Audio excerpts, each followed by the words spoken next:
Hello kids, I hope you will be fine. Students, आज हम 7वीं कक्षा का लेसन नंबर 3 रीड करेंगे। इससे पहले आप लेसन 2 जो है वो रीड कर चुके हैं। तो आज हम लेसन नंबर 3 रक्तदान एक बहुमूल्य संस्कार, इसके जो राइटर हैं वो महेश कुमार जी हैं। आपको पता है कि रक्तदान क्या होता है? रक्तदान होता है दूसरों को रक्त देना, खून देना। कब देना? जब कोई भी व्यक्ति बीमार हो, जहाँ दुर्घटना में घायल हो जाता है तब। इसके बारे में यानी कि रक्तदान जो है, खून दान है, इसके बारे में बहुत ज़्यादा कम लोग जानते हैं। इसका जो मुख्य कारण है ना, वो है अशिक्षित वर्ग, लोग अनपढ़।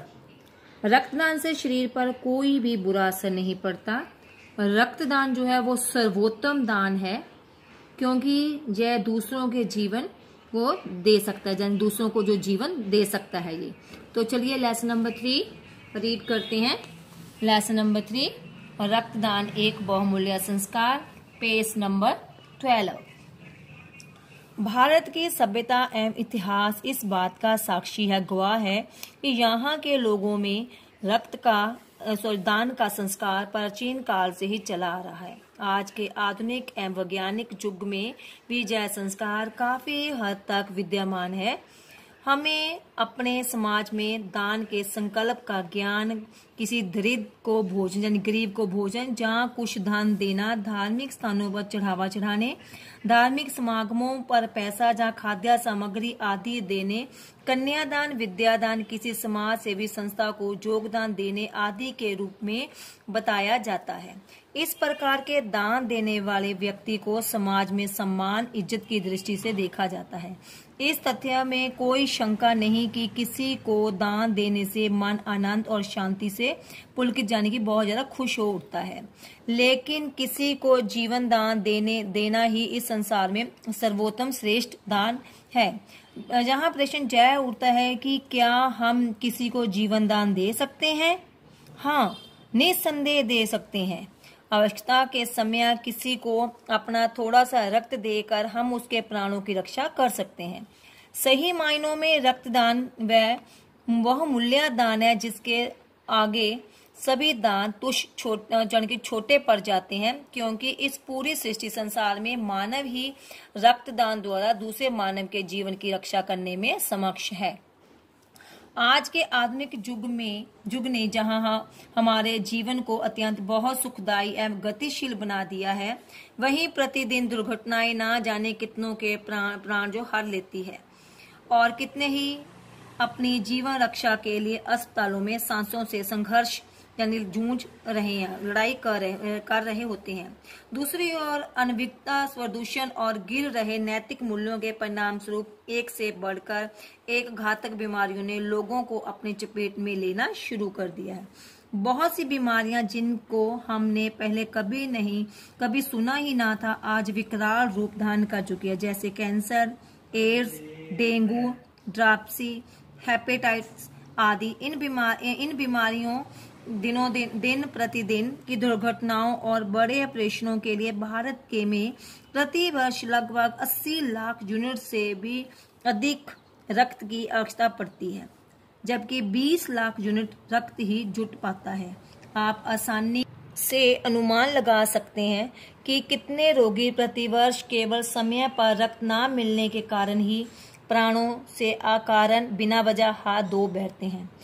हम लोगों में इतनी चेतना और ज्ञान नहीं कि हम समय पर किसी के लिए रक्तदान करें ताकि उस व्यक्ति की प्राण रक्षा की जा सके।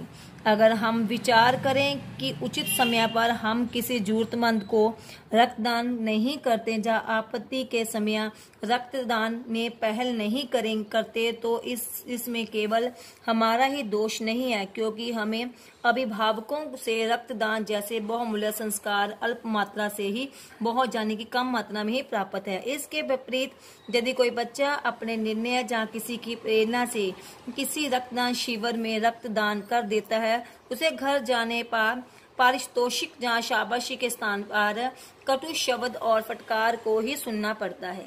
अभिभावक अपने स्वाभाविक बड़े होने का दावा तो करते हैं, पर अज्ञानतावश किसी भी तर्क संगत विचार को सुनने को तैयार नहीं होते।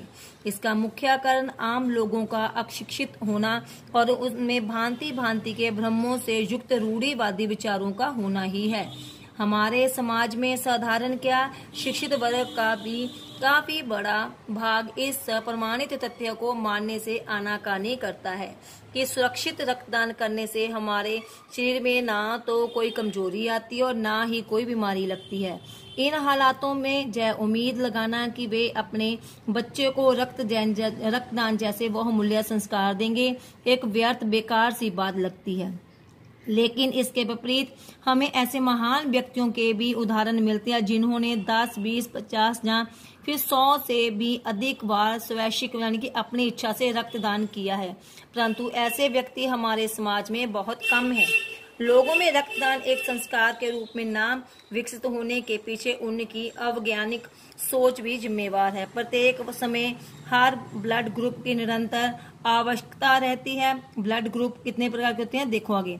रक्त समूह A positive, A negative, B positive, B negative, A B positive, A B negative, O positive और ओ नेगेटिव 8 प्रकार के होते हैं।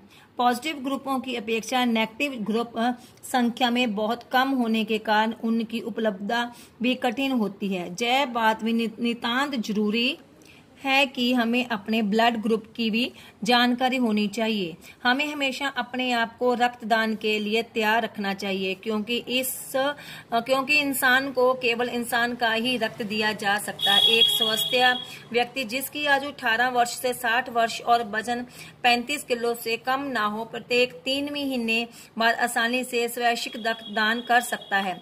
आमतौर पर यह सुनने को मिलता है कि मुझ में तो रक्त की कमी है, मैं कैसे रक्त दे सकता हूँ। रक्तदान करने से पहले डॉक्टर रक्त देने वाले के रक्त संबंधी जांच करते हैं और सही पाए जाने पर ही उचित मात्रा में रक्तदान करवाया जाता है। रक्तदान में केवल 5 से 10 मिनट लगते हैं। इससे शरीर पर किसी प्रकार का कोई बुरा प्रभाव नहीं पड़ता। हम रक्तदान के पश्चात अपने सारे कार्य दिनचर्या यानी कि दिन के अनुसार पुण्य आम दिनों की भांति ही कर सकते हैं। जहां इस बात का ध्यान रखना अति अनिवार्य जरूरी है कि किसी व्यक्ति को रक्तदान नहीं करना चाहिए, उन व्यक्तियों को रक्तदान नहीं करना चाहिए जो किसी संक्रमित के बहुत ज्यादा जो भयानक रोग होंगे या रोगों से पीड़ित हो, जिनको पीलिया की बीमारी के बाद कम से कम 4 वर्ष ना हुए हों, गर्भवती महिलाओं को जिनकी सर्जरी को कम से कम 1 वर्ष ना हुआ हो और जिस व्यक्ति को रक्तदान किए 3 महीने ना हुए हों। किसी गंभीर बीमारी से पीड़ित व्यक्ति को भी रक्तदान नहीं करना चाहिए। अगर किसी व्यक्ति ने मदिरा का सेवन, शराब का सेवन किया हो तो वह 24 घंटे बाद ही रक्तदान कर सकता है। बस एक बार अपने मन को तैयार करने की आवश्यकता है, फिर आपका भय दूर हो जाएगा और आप खुद को रक्तदान करेंगे। आप खुद तो रक्तदान करेंगे ही, साथ में दूसरों को भी स्वैच्छिक रक्तदान के लिए प्रेरित करेंगे। याद रखें, सभी दानों में सर्वोत्तम दान जो क्या है, रक्तदान ही है। Thank you.